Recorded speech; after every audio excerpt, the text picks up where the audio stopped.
You didn't have a nightmare. Your body just declared an emergency while you were asleep. You're waking up with a racing heart, drenched in sweat. Every system in your body is screaming that something is wrong. But you can't remember a single image, a single dream, a single reason. No monster, no falling, no chase, just pure, physical terror and total confusion about where it came from. Most people explain this away the same way. I must have had a nightmare and forgot it. It's just anxiety. Maybe it was a night terror. All three answers look for the cause in one place, your conscious mind.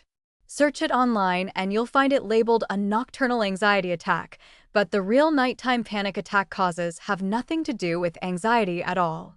But your conscious mind was completely offline when this started. Whatever triggered this alarm wasn't a thought. It came from somewhere your thinking brain doesn't even have access to.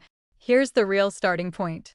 Your gut and your brain are connected by the vagus nerve, and most of that cable runs in one direction, from your body up to your brain. Roughly 80 to 90% of its fibers carry signals upward, not down. And every single night, while you fast during sleep, your intestines run a cleaning cycle called the migrating motor complex, strong, sweeping muscular waves that move through your gut about every 90 to 120 minutes. Those waves are real, physical events.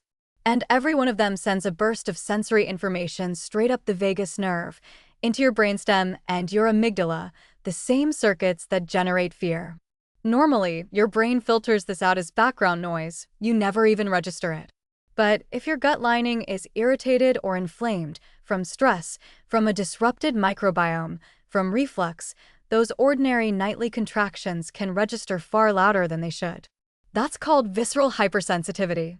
This exact chain, from gut contraction to full panic, is a leading explanation among sleep and anxiety researchers, though it's still being refined. Your brainstem doesn't reason about it. It doesn't wait for your conscious mind to weigh in. It pattern matches a sudden surge of internal signals to danger and fires the full emergency response, racing heart, sweating, adrenaline, before the thinking part of your brain is even awake enough to add context. There's a second, independent alarm that can do the exact same thing.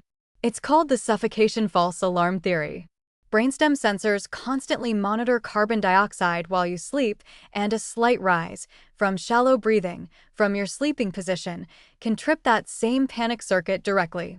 It's an influential model in panic research, still being actively studied, but it explains why this can happen with zero psychological trigger at all.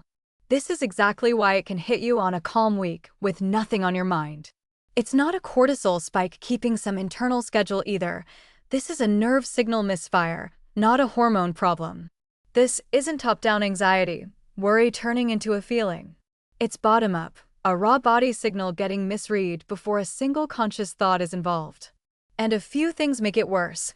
Alcohol close to bedtime, which relaxes your gut and disrupts vagal signaling, heavy or late meals, which give your gut more work to do overnight, chronic low-grade gut inflammation, and weak vagal tone from long-term stress, which lowers your alarm threshold even further. Here's what actually helps. Eating a lighter dinner and finishing it about 3 hours before bed gives your gut less work to do while you sleep. Cutting alcohol close to bedtime protects both your gut lining and your vagal signaling. Slow, diaphragmatic breathing before sleep, with exhales longer than your inhales, directly strengthens vagal tone, night after night. And if these episodes are frequent, especially with snoring, breathing pauses, or chest pain, talk to a doctor. Those symptoms deserve a real medical check to rule out sleep apnea or a cardiac cause. Your body isn't broken, and this isn't a character flaw. It's a signal processing system with its alarm threshold set too sensitive right now. And thresholds like that can be turned back down, not overnight, but over weeks, one calmer night at a time.